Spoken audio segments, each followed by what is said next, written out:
Davis, a parliamentary colleague, political opponent, yet close friend, gives a personal exploration of Tony Benn's life and ideas through his many appearances on BBC Radio. I have a hobby which I developed about a year ago. I began in New York when I saw in the front page of the New York telephone directory a list of every possible combination of calendars. You know, there are only 14 sorts of years. And I cut out a year, and I now have a diary going up to my 100th birthday in 2025. And into this diary, I am putting all the information which I know to be correct. For example, my 75th birthday is the year 2000. My babe in arms will be 59 on my 89th birthday, and so on. And occasionally I sit down at home and I open my diary for the year 2015, when I shall be 90, and I say to myself, what shall I be doing this year? And it's by realizing that I have no plans for that year that I can develop those hobbies this year, which will give me a rich 9th decade, which would otherwise be very dull and boring. And I think this is the only possible way of preparing for retirement, is to contemplate the acres of boredom that lie ahead when you've still got your health and strength. There you have the classic Tony Benn. Eccentric, amusing, and telling a story that's not quite true. Because, of course, he was famously the man who retired from Parliament to spend more time on politics. And he actually meant it. He didn't live to see his 90s. But had he done so, I'm sure they would have been filled bookend to bookend with politics, mischief, and even folk festivals. He was the rock star of modern politics, as I soon found when I shared a platform with him at London's Royal Festival Hall back in 2002. Well, David suggested that I start, so I've agreed. And can I first of all welcome you to what is really a public meeting? He's a leading Conservative and I'm a Socialist, but there's one thing we do agree about, and that is that, important as they are, statements, Prime Minister's questions, sound bites from party machines, and a punch-up to amuse Jeremy Paxman do not necessarily explore all the issues fully, identify all the alternatives, or allow people to participate. Tony and I were great friends, even though we were nominally political opponents. Our ideological differences were complicated. He once told me I was so left-wing I'd have been thrown out of the Labour Party. Sharing a platform with him over the years, I learned the amazing range of his repertoire. He could go from reasonable to rabble-rouser, from gentle humour to withering put-down. During the many years in which I sat across from him in the House of Commons, he sometimes infuriated me, but he always filled me with admiration. In this programme, I'll be exploring how Tony Benn, a former BBC producer, moved from being the most vilified man in British politics to a national treasure, and how he expressed his ideas in interviews and reports broadcast here on Radio 4, and on its forerunner, the Home Service, because that's how far his career stretched back. By 1958, he was already a regular on the airwaves. And finally, a young man who, during his 7.5 years' service in Any Questions, has called other people various names, most of them uncomplimentary, Anthony Wedgwood Benn. Now, Tony quickly became a star of Any Questions. It was the perfect format for him, allowing him to move effortlessly from jokes about his retirement to serious policy issues. The real problem, if you want to extend house ownership, is of those people who at present live in rented property, giving them the right to become owner-occupiers in rented property. And since Bob Boothby has mentioned possible government policy, I may perhaps mention one item, very important item in the Labour Party homes policy, which is to give people living in what were rent-controlled houses the right to purchase those houses and to authorise mortgages up to 100% from the local authority, and to combine that with a relatively low rate of interest. If you think that sounds like an early advert for Margaret Thatcher's sale of council houses, I agree with you. Tony was iconoclastic, able to cross ideological divides. He understood that improving society was about handing down power, handing down property rights, handing control of day-to-day life to ordinary people. He was ahead of his time because, despite being a toff, he understood the desires of ordinary working people. Does the team think that class distinctions of some sort are essential to a society? Does the team think that class distinctions of some sort are essential to a society? Anthony Wedgwood Benn. The word equality is very wrongly used, because I'm not an egalitarian at all.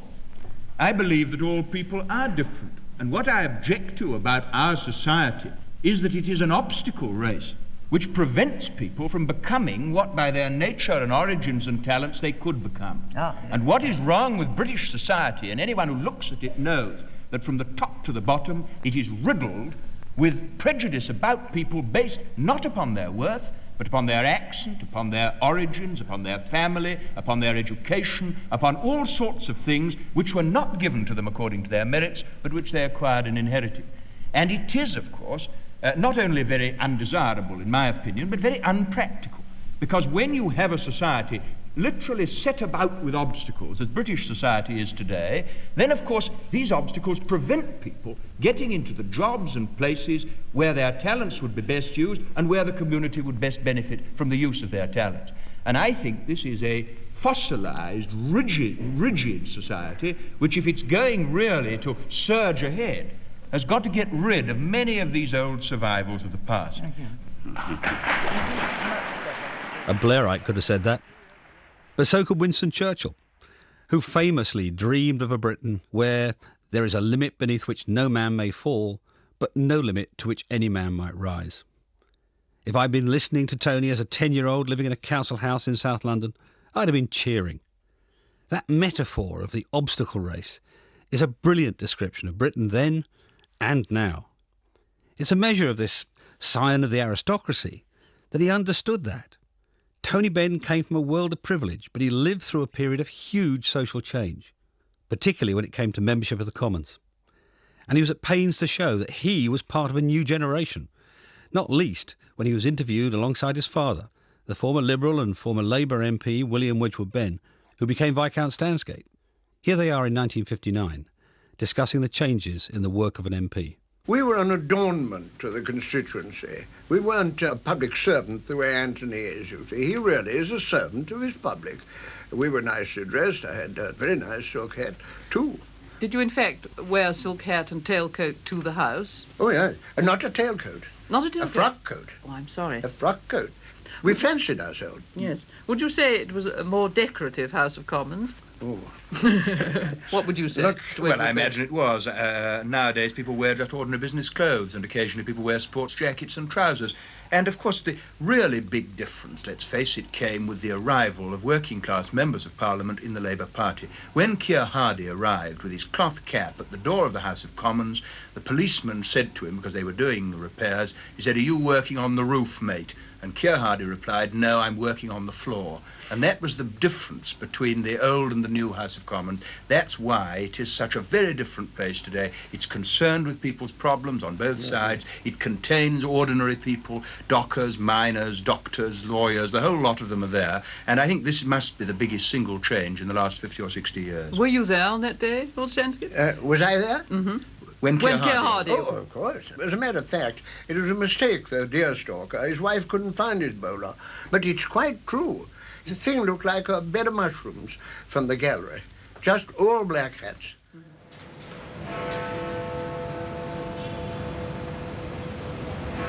Less than a year after that interview was recorded, Viscount Stansgate died and Tony inherited his father's title. As a member of the House of Lords, this door, St Stephen's Entrance, where I'm standing now, used by MPs to enter the Commons, was suddenly barred to him. Tony was supposed to use the entrance to the House of Lords and sit in that house. Accordingly, the by-election was called for his seat in Bristol South East, because now he was deemed to have vacated it, and Tony decided to stand in his own seat. Even though he was not eligible to take his seat, he won with a massive majority. When he tried to take his seat, he was stopped on this spot by the doorkeeper, Mr Stockley, on the orders of the Speaker, Sir Harry Hilton Foster, and his seat passed to the Conservative runner-up, the man who came second. But Tony continued to campaign for the right to renounce his title. Mr Wedgwood Benn, why were you reluctant to go to the House of Lords? Well, because you either believe in democracy or you don't. And Parliament is nothing if it isn't democratic. The House of Lords is aristocratic in survival, and to sit there would have no political significance at all, whereas to be elected as an MP is the greatest honour open to any Englishman. But the final event in your campaign has been an Act of Parliament put forward by the government changing the constitution of the House of Lords. Well, the Constitution of the House of Commons, really, because it permits constituencies to elect who they want. That's the important thing. The bill itself allows a peer to renounce for his life and is only a compromise. It is the beginning of the end of the hereditary system in Britain. Of that I have no doubt at all, because 800 peers could use this bill. Very few will, but the 800 that don't will have opted for their hereditary privileges instead of taking the opportunity of voting in the House of Commons and perhaps standing for the House of Commons, so that in future, if the House of Commons comes into conflict with the House of Lords, the moral authority of the House of Lords will have been destroyed. This, I think, is the really important part of it. The personal story is obviously newsworthy, but the constitutional and political significance is what really matters. So, modest as ever, Tony takes his place in history. It's possible, of course, that his motivation was not entirely altruistic. Perhaps, like Alec Douglas Hume, he had grasped that the days when an unelected peer could become Prime Minister were over. But Tony was right about the long-term impact of his challenge to the principle of hereditary privilege. Since then, we've seen enormous transformations in the House of Lords. To secure the 1963 Peerage Act, he'd had to fight a doughty battle against almost all the British establishment. Which is not to say he didn't gain some surprising allies. Winston Churchill wrote Tony a letter of support and donated £10 to the election fund. He used the letter and the money to help him win a second by-election. My friends, this has been a wonderful result, and it is an endorsement of the overwhelming victory which you gave me 2.5 years ago when I came before you as a candidate in the earlier by-election. And I want you very seriously to consider tonight what you good people have done in the last 2 by-elections. You have defeated the Tory cabinet. You have defeated the House of Lords. You have defeated the courts. You have changed the constitution of this country by your own power. And that is a very great achievement, a very great achievement. It's just as well he wasn't born 200 years earlier. They'd probably have struck off his head. It's easy to forget that when Tony Benn ceased to be Viscount Stansgate, there was no guarantee he would regain his seat as an MP. He put his reputation and his career on the line. I suspect that was the moment when people decided he stood for something. It proved to be only the beginning of a lifelong campaign to uphold and strengthen the constitutional rights of Parliament against Crown rights. The delegation of key powers from the monarch to ministers without recourse to Parliament. It was a campaign that helped him forge alliances across the political divide. We need a constitutional reform that makes the Prime Minister more accountable to the House of Commons. There's a problem with all Prime Ministers. That the Prime Minister... It was at a press conference in 1999 that Tony and I first became friends. He'd published a bill on one of his great convictions, the need to transfer powers from the Prime Minister to the Commons. In particular, the right to declare war. The Prime Minister gets his majority to legislate from the electors, but the powers of a Prime Minister mainly come from the Crown. And that is the one gap, really, in our own domestic democracy. And no other constitution in Britain, I think, works quite like this. Oh, hello! Welcome. I didn't know that anyone would come. David Davis. I'm only a spectator in this. No, well, I've had a message from a couple of your colleagues. Yeah. You add great respectability to the... Tony did not, of course, allow me to be a spectator. He enlisted me to his cause. And when, some years later, I resigned my seat in protest at what I saw as attacks on civil liberties, he returned the favour by helping me launch my by-election campaign. Like me, Tony believed that too much power lay with the Prime Minister and not enough with MPs. He wanted key powers, in particular declaring war, to be decided by a vote in the Commons. It was a question that was to become more and more relevant in the Blair years that followed.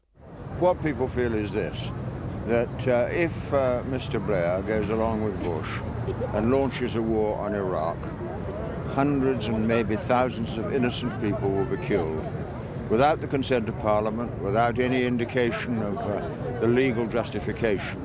And people are here today as individuals with a moral responsibility to do what they can and representing the overwhelming majority of the population of the world without any doubt.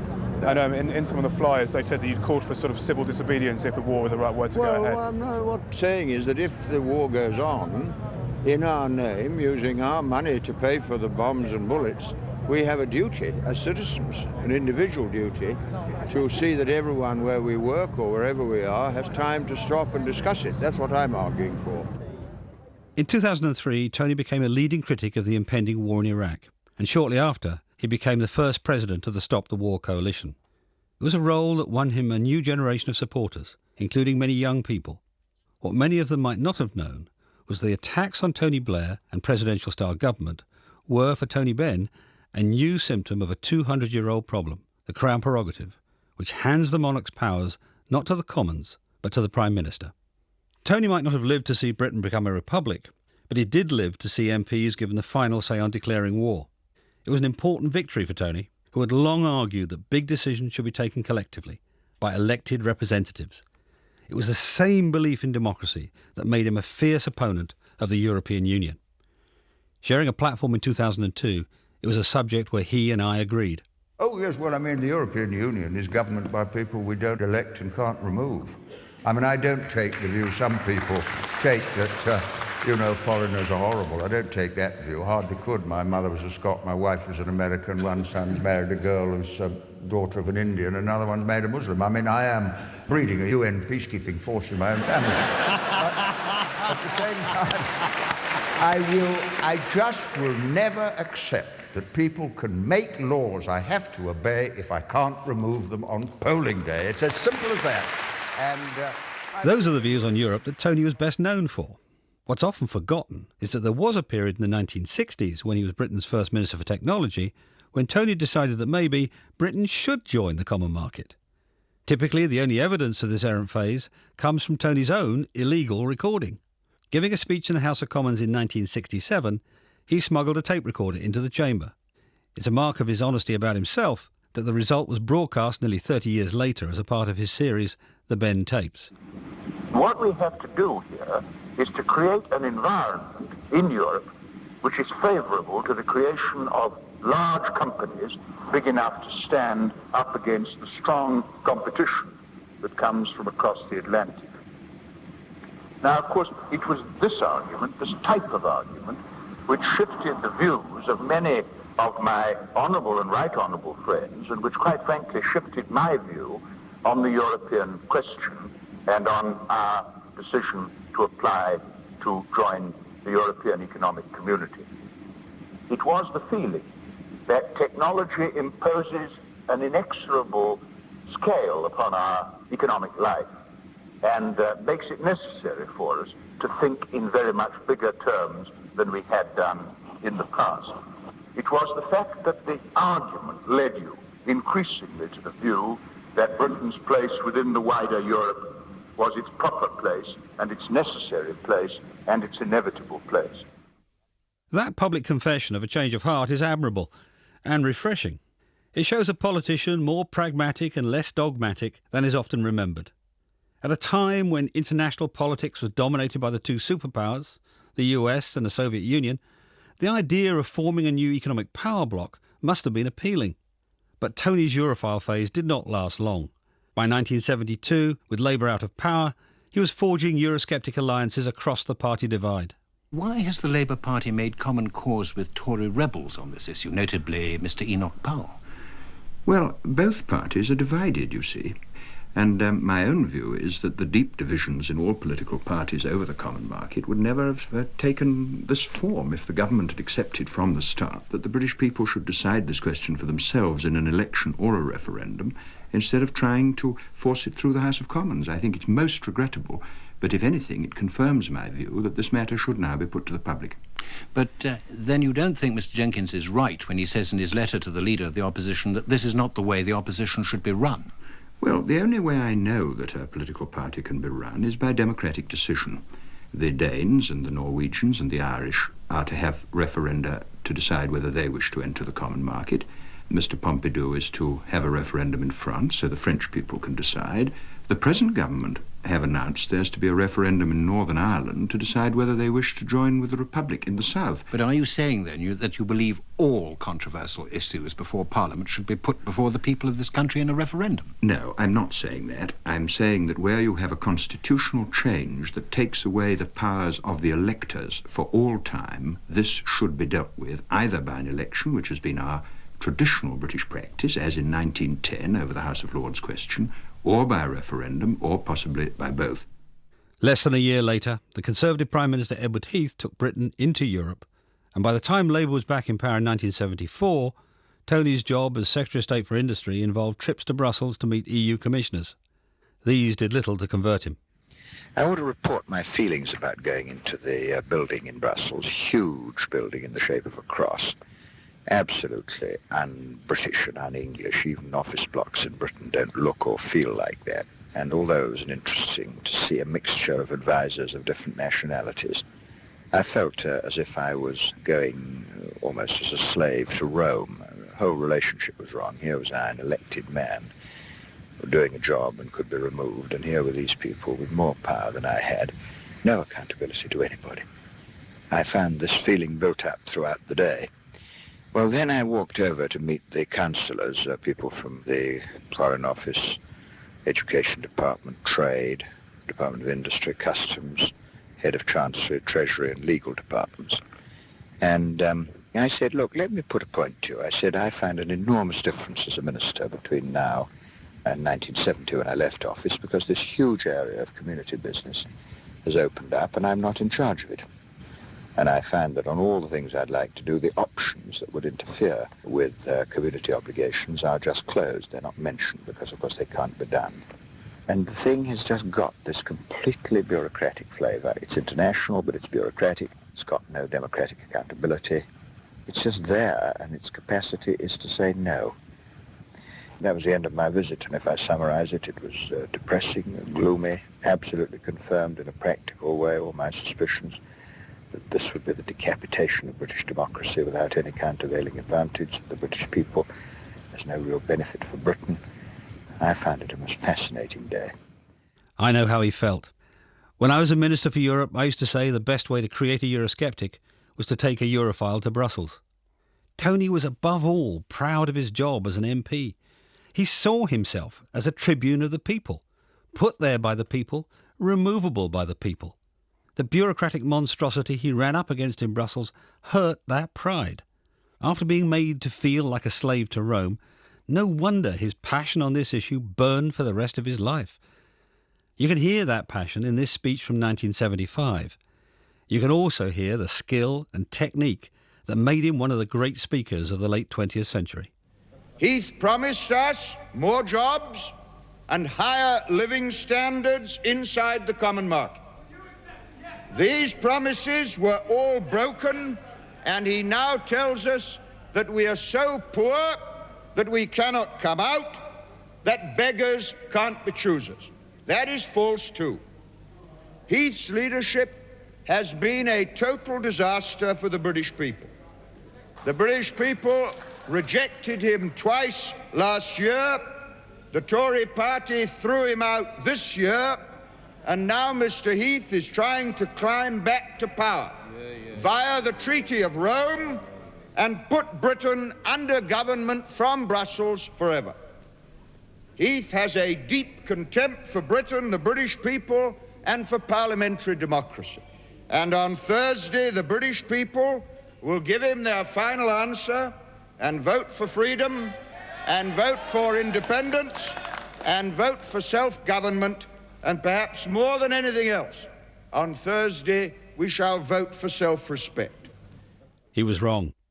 The Yes campaign won the referendum by a massive majority. But Tony never deviated from the line he took in 1975. In the summer of 2011, as European leaders met to decide on a crisis bailout for Greece, Tony was more worried and frustrated than ever that Eurocrats were running the show. If you look at the way the euro is going to be run, it's going to be run by non-elected people. Whatever you think of our system, you elect the Prime Minister, you could defeat a Prime Minister and so on, and Prime Ministers and Cabinets make decisions. But in the new European structure it's going to be built up, you're going to have the International Monetary Fund, who are not elected, the Commissioners of the European Union, who are not elected, the people from the European Central Bank in Frankfurt, who are not elected, and gradually you'll find that Europe is run by a group of bureaucrats, and whatever good people they may be, it lacks the democratic impact and impulse, which is what we're supposed to believe in, and I certainly do. Tony Benn, you've been arguing that case since 1975, really, if not before, in the referendum. What do you think, the questioner asks, is the likely effect of a further failure? Is it more likely to produce what John Redwood says might happen, which is the coming together of the Eurozone, or is it more likely to produce its collapse? Well, I don't think the Europeans, I'm talking about the Central Europeans, I don't think they can allow the euro to collapse. So what they will do is centralise and gradually take over the countries that are in difficulties and run them as if they were colonies of Germany. Dominic Lawson.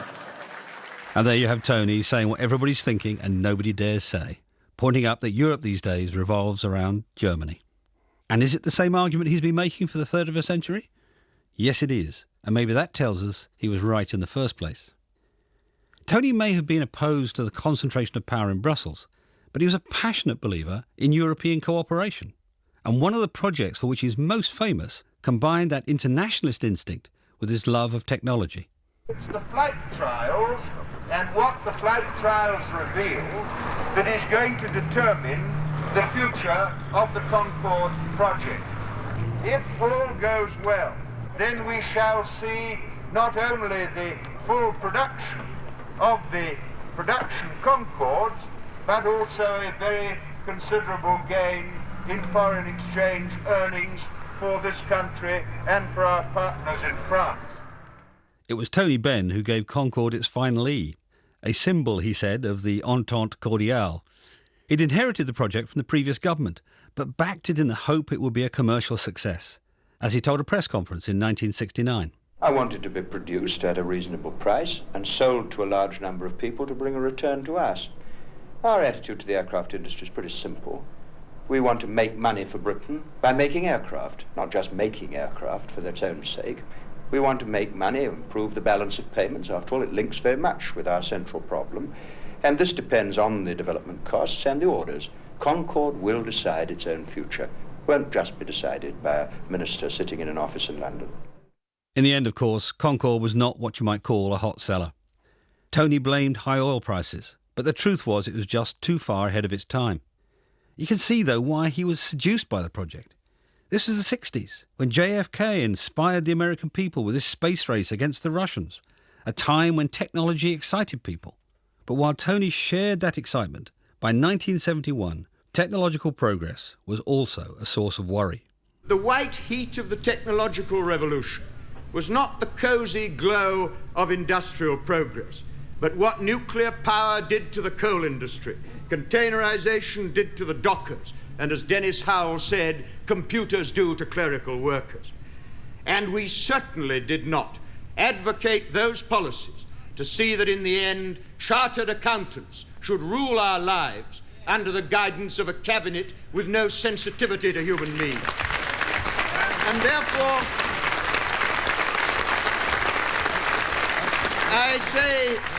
I say this to conference. The more rapid the technical change, the more need to protect the people, the greater the need to control the power.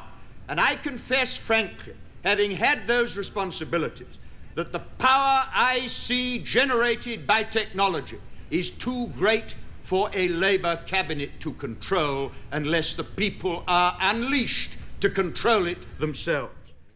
Today, that idea that all technology does is destroy jobs is obsolete.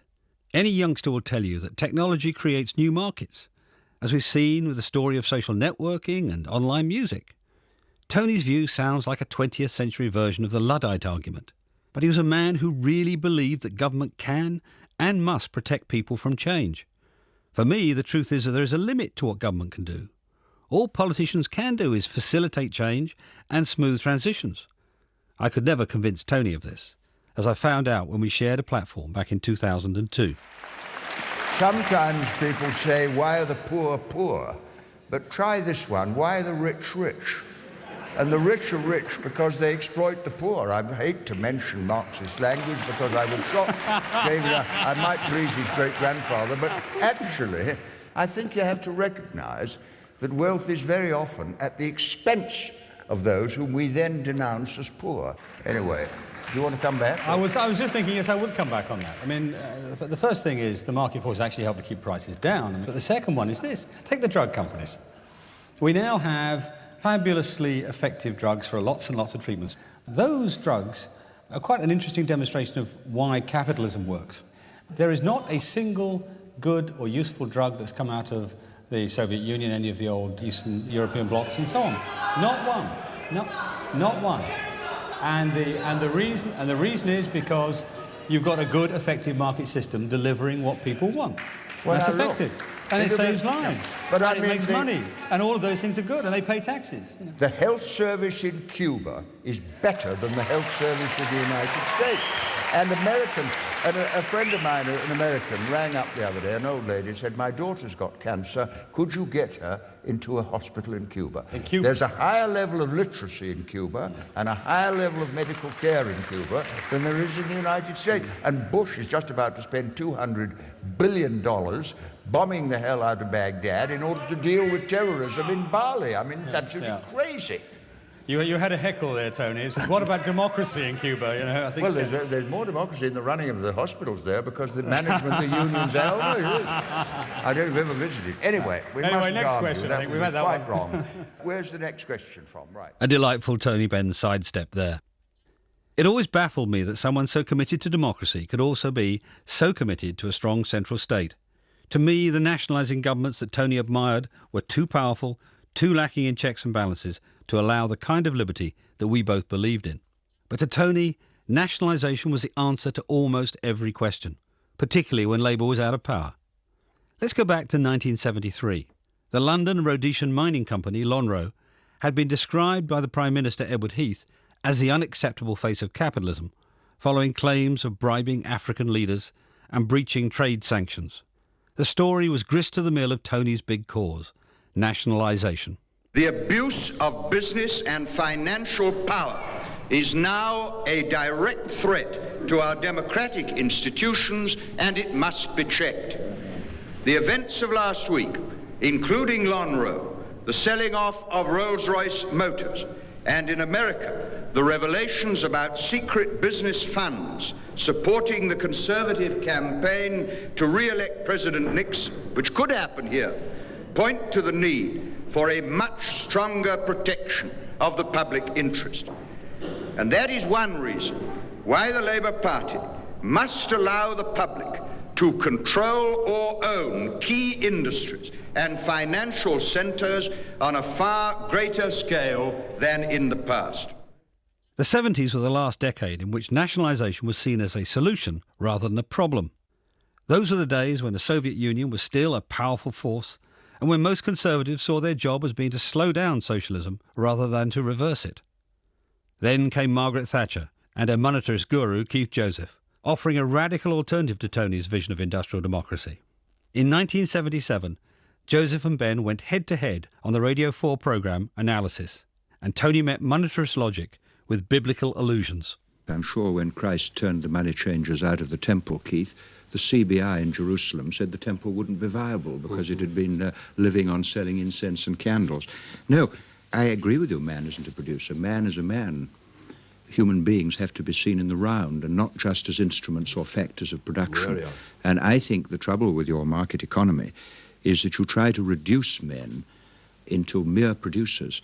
And by doing that, you waste enormous amounts of talent. Now, I can't see any reason at all why, if we accept that the country is governed by a system of voters' control, under which, as Walter Bagehot said, ignorant people, this is his words, not mine, ignorant people are allowed to vote for the Prime Minister and the Cabinet of the day and then be governed by them.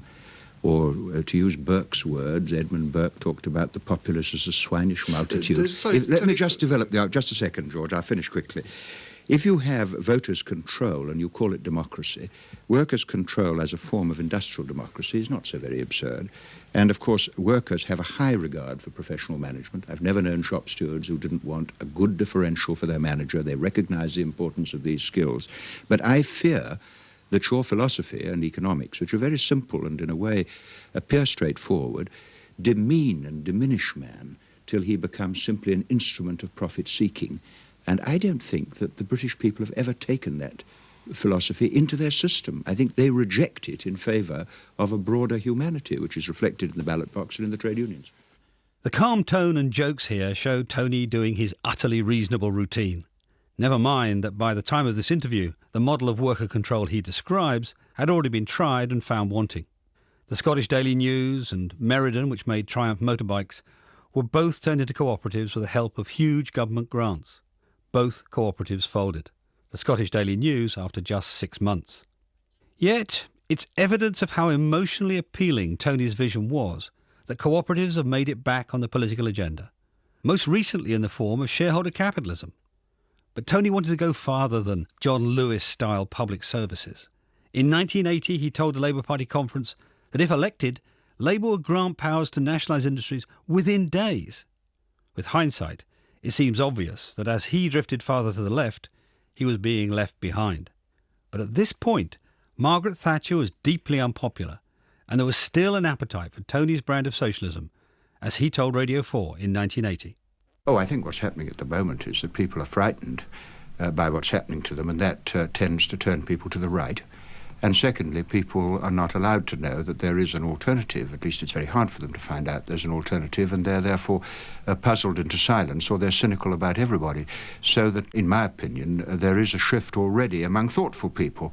I don't say accepting what the Labour Party is saying, but taking an interest in it because they believe it might offer an alternative, either to the bureaucracy of the state on the one hand, or the harsh brutality of market forces. The irony is that the shift, when it happened, was in the other direction. What happens when people are frightened is they turn away from today's solution to another one, a new one. The argument between the market and the state, between people like Keith Joseph and people like Tony Benn, was settled by Margaret Thatcher's landslide victory in the 1983 general election. It was the beginning of a decade in which Britain's choice influenced the rest of the world, and global forces shaped the British economy.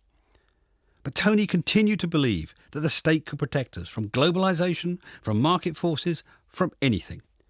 Nearly 30 years on, long after New Labour had scrapped Clause 4, Tony's commitment to public ownership remained undented, even if his list of model countries had shrunk. The richest country in the world per capita is Norway. Why? Because they nationalised all their oil, richer than America. If you look what Chavez is doing in Venezuela, nationalised the oil and pouring the money into schools and health and so on. Look at Nigeria, where the oil is privately owned, great wealth and corruption at the top and poverty among others. Look at the Middle East, it's exactly the same. I think it's a question of your conception of what is good for society. At least Cuba wasn't his only example. The spine of Tony's argument was always the same. Power had to rest with the voters, not with the wealthy. We might have disagreed about the means for making that happen, but it was hard to disagree about the end, especially when Tony reminded me, as he often did, of how his particular brand of socialism was born. I was the Labour candidate in a troop ship coming home in the summer of 1945 from the Middle East. And what people said was this, said we had mass unemployment in the 30s, we had fascism, we had the means test, we had rearmament, we had war. No unemployment now. If you can have full employment by killing Germans, why can't you have full employment by building hospitals, building schools, recruiting teachers, recruiting nurses? That's how we got the welfare state. And then when the government was elected, it was exciting, of course, very exciting. I campaigned in the 1945 election. They wouldn't let me vote because I was only 20, too young to vote. But the election victory came. But of course what I've learned now, as anyone does at my age, every generation has to fight the same battles again and again. There is no railway station called socialism if you catch a train driven by the right driver. Everybody has to fight it. That idea of a permanent battle, a permanent struggle to give people what they need and want, was a repeated theme in Tony's debates and writing. It's hardly surprising. The troop ship and the great battle for civilization from which he was returning formed the crucible of his early politics. To that generation, the British state could achieve anything and everything. They had used organisation, solidarity, technology and the sheer force of their collective will to defeat one of the greatest evils in history. Tony's was a generation that grew up during the Depression and came out of the Second World War determined to rebuild Britain. He evolved and responded to events, but he never deviated from his core principles. I admired him for that, and it was one of the reasons why in later life he became something of a national treasure. But it was not always that way. We present a day in the life of Tony Benn. 7 o'clock. Wake up and turn on news. Hear attacks by Harold Wilson, Neil Kinnock, Peter Shaw, Shirley Williams, Roy Hattersley, Michael Foote and Roy Jenkins. Things not so bad today. 9 o'clock, get taxi to House of Commons. I'm recognised by the driver. 9:02, dust myself down and find another taxi. By the time of this sketch on Radio 4's Week Ending in 1981, Tony was arguably the most controversial politician in the country. Labour's defeat in the 1979 general election had thrown the party into a period of crisis and soul-searching. Tony's response was to campaign for a bigger role for party activists and trade unions. Coming so soon after the winter of discontent, this was not a popular message. It was this period that made him a figure of hate for so many people in his own party. Even today, some senior members of the Labour Party blame Tony for, as they see it, splitting the party. But that, of course, is an allegation made against anybody in any party who makes an argument for change. Except when parties are almost defunct, what builds progress is the debate about the future, and it's because it's so important that people get so angry about it. Tony always said his motivation was to make his party more democratic, as he makes clear in this interview in 1979. My experience of the Labour Party conference is that it's a measured and balanced body of people in which the trade unions play a very large part, and that their aspirations should be reflected in the party manifesto that we put at an election. Presumably the primary aim of all the reforms that you're putting forward is to improve the Labour Party's chances of winning the next general election. Are you convinced that this aim will be realised by what you're proposing, and what kind of policies would you like to see the Labour Party putting forward? Well, I'm a mainstream member of the Labour Party, and what I put forward in this discussion and in public meetings are the policy that the conference has decided. But I have a very clear recollection of 1945, when we had the most radical socialist policy we've ever had. Churchill said, if you vote Labour, you'll get a Gestapo. I heard that on a troop ship coming home in the Middle East. We had the most radical programme, public ownership of 20% of the economy, full employment, a welfare state, national health service, national insurance, and we won an overwhelming majority. And not only that, but we didn't lose a single by-election between 45 and 51, and we had more votes in 51 than we had in 45. And I think there are lots of rank-and-file people of the party who, like myself, want to see another 1945 next time, with workmanlike democratic socialist reforms to deal with the absolute chaos that will follow from a period of Thatcher government. That's what we want, and it's quite reasonable, and I think there will be a lot of support for it at our annual conference. Tony didn't grasp that things were changing, and Labour could not go back to 1945. But, to be fair, few people spotted the dramatic and long-term change taking place in British politics in the late 70s and early 80s. After Callaghan's resignation in 1980, Tony stood for the post of deputy leader of the Labour Party. He ran against the incumbent Dennis Healey, despite an appeal from Michael Foote either to stand for the leadership or stop inflaming party tensions. But by that stage, Tony was not interested in capturing the head of the party. He wanted to win its soul. He ran on a ticket of party reform, a campaign that was so controversial, a whole edition of Analysis was devoted to it. It is politicising the trade union movement. That's the first thing it's doing. Secondly, it's enfranchising the trade union movement. It never had any role whatever before, except in backdoor deals of one kind and another. And it is as significant as the 1832 Reform Act was, in the sense that before 1832 only 2% of the electorate in Britain had a vote, and progressively it went to 100%. And that's what will be happening within the Labour movement.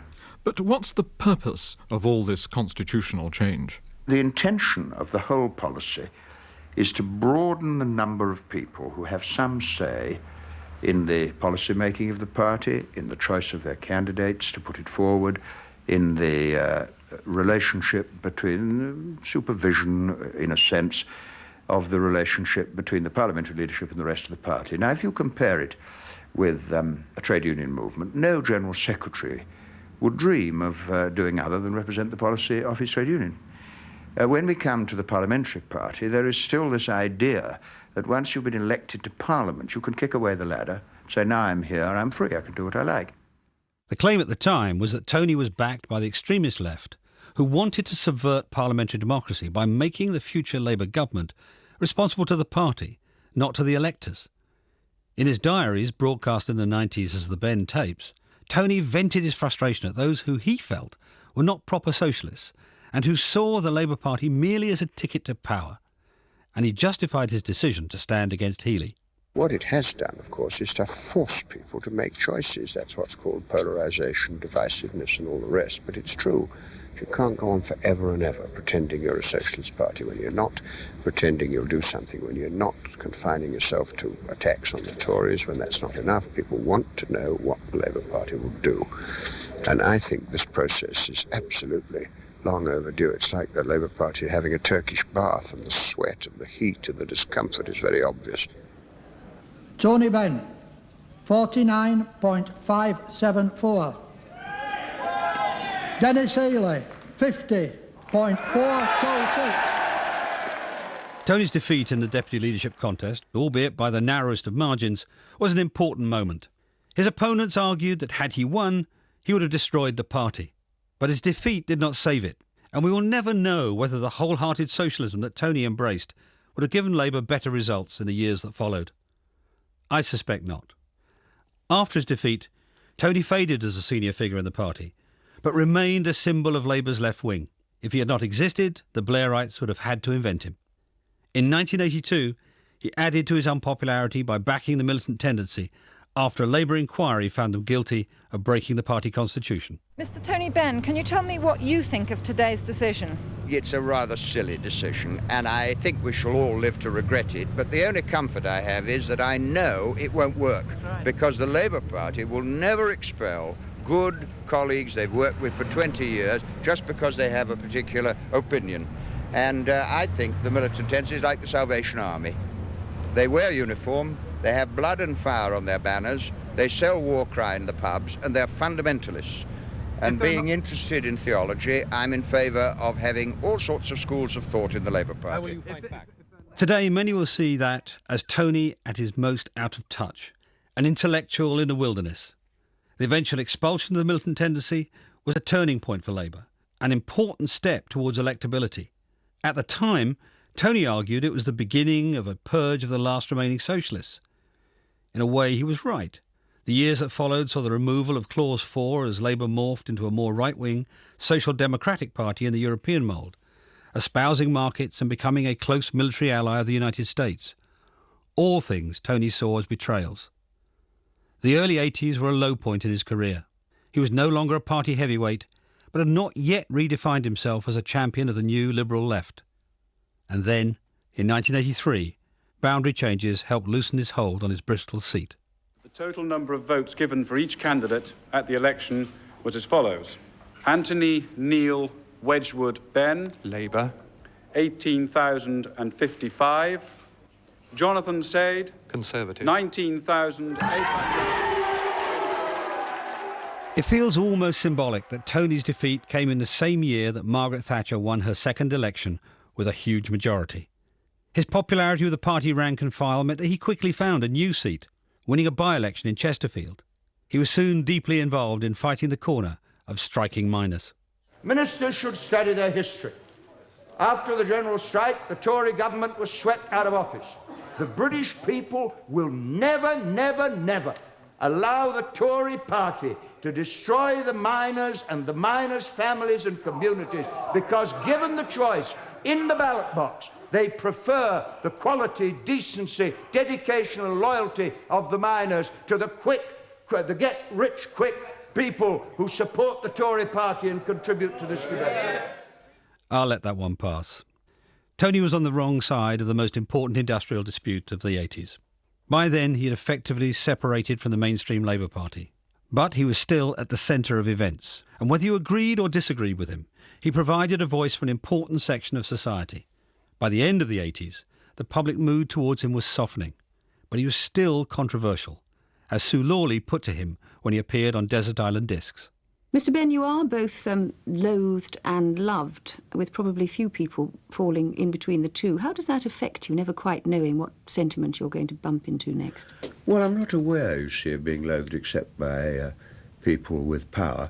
Certainly going round in the street and shopping and on my bike in Chesterfield and on the bus and the train, people are tremendously warm. You're never abused? I think somebody once waved an umbrella and said rubbish at me, which is the most violent word used in political controversy among the populace.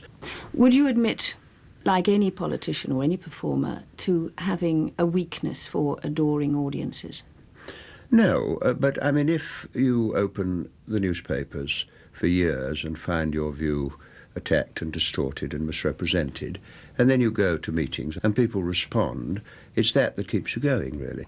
And your mother is 92 and still living. Oh, yes, yes. What does she think of everything that's happened to you? What does she say to you? Does she feel pleased or does she feel disappointed by the way your career has gone? Oh, she's very supportive, but I mean, we have discussions, and you mustn't think that family discussions are, political in a narrow sense. It's a continual mutual influence. No, certainly. However, she happens to be the mother of a son who was at one point talked about as a possible prime minister, and that is not in the end what he became, and therefore there must be a sense of... How do you know? No, I think the point really is this. There are two types of political life. There is the search for status and the search for influence. And I did decide, I suppose, quite consciously, that just climbing up the slippery pole in the hope of getting somewhere was not really a satisfying existence. I've had all the fruits of office, but I have tried to use such experience as I have to encourage other people. And if I had an epitaph, I would like people to say, he encouraged us. That question about disappointing his mother is the only time I've heard him rattled. I wonder when he made that decision to seek influence rather than status. Because it must have been a decision he explicitly took. However it happened, his drift away from high office and the compromises it inevitably brings allowed him to build a reputation for an idealistic form of politics, which brought its own set of problems, as he described in a recording of his diaries. Wednesday, the 26th of November 1997, to the National Portrait Gallery for the reception to celebrate the portrait of me by Humphrey Ocean. When you get to my age, the final corruption is that you're treated with respect as a celebrity, a kindly old gentleman, and you get honorary doctorates and busts and portraits. I told my friend Ralph Gibson that I was seen as a harmless old gentleman, and he said, until you open your mouth. It's interesting that he was so aware of his transformation. I suspect that as a young man he liked to think of himself as dangerous. In his 70s, he used his celebrity status to embark on a new phase of his career, touring the country and speaking to packed theatres and concert venues. In 2002, he appeared on Front Row to provide a masterclass in public debate. I've done public meetings all my life. Biggest one I ever did was in Bombay in 1960 with Pandit Nehru, and there were 400,000 people there, and they said it wasn't a very big meeting because it wasn't a public holiday. And that tradition that politics belongs to people and isn't confined to the House of Commons or the studio is a tradition that I think needs to be revived. There is a paradox that you've always said issues, not personalities, and yet people are coming to you to see you on stage because you are a personality. Well, I don't know why they come. All I know is that a lot of people... But it's because you're a star, isn't it? Well, that is a way, isn't it, of destroying the value of the meeting. If you could turn it into a performance rather than a speech, then you can turn it from the subject to the person. And what I do is I go around and talk about things that are of interest. And the questions that come are the bits I enjoy most, because people are putting to you their own concerns. You have to think about them and respond, and sometimes people are very critical, sometimes supportive. And I do think it resuscitates what is, for me, the real thing about politics, the interaction. You see, if you hear a political leader on television, he may not have written the speech. He may not be directing the speech at you, but to restore confidence in the British economy, talking to Wall Street, and you can't answer back. I don't believe for a minute the protestations about his pulling power. Tony knew full well that he could fill an auditorium. When I shared a platform with him at the Royal Festival Hall, thousands of people bought tickets, most of them, I'm sure, to see him. It's a measure of how remarkable he was, that people would pay good money to hear him speak 25 years after he was last in government. Above all, Tony believed in debate. He and I agreed and disagreed passionately, but he was always interested in what others had to say, and I know he wouldn't have wanted me to hold back on my views of his ideas in this programme. He was a continual critic of himself, of his own principles and his own tactics, and against a backdrop of enormous change across the 20th century, it's understandable that his own ideas transformed pretty radically, as he explained to Desert Island Discs. I think what happened during those years was that in the working week I was trying to be a practical minister, but in weekend speeches I was thinking much more deeply about these things, and it didn't happen suddenly. You see, you mustn't think it was just a question of opportunism, which is what is sometimes thought. I think that in the course of life, people do change their view. And what you have to do is to examine very carefully whether it was a genuine and authentic and serious decision to reach based on experience, or whether it was just hopping all over the place. I think there is a continuity of thought in favour of more democracy, more internationalism, a higher degree of sort of moral judgment in politics, and that these are the guiding lights which you could trace back right back to my childhood. I think if I had to defend myself before the throne of the heavenly grace, I think that's what I would say on the day of judgment. I suspect as you listen to this, Tony's already bothering God, demanding democratic elections to the Paradise Parish Council. But to be serious, this programme has been about the story of a man who might have been Prime Minister, but who chose instead to be a political force of nature, one who was loved, hated, but who could never be ignored. He was a man whose Christian socialist origins led him to spend much of his life in the wilderness, in heroic defence of his own beliefs. Those beliefs were frequently unfashionable and no doubt often wrong, but they caught the emotions and imaginations of every generation that was exposed to them. That was his life. As for his views on mortality, I'll leave the last word to the man himself, speaking to Anthony Clare in 1995. Death, it doesn't scare me at all. My mother used to quote her mother, who said the great thing about death is it's the last journey and you don't have to pack. And afterwards? Well, you don't know, do you really? You just don't know.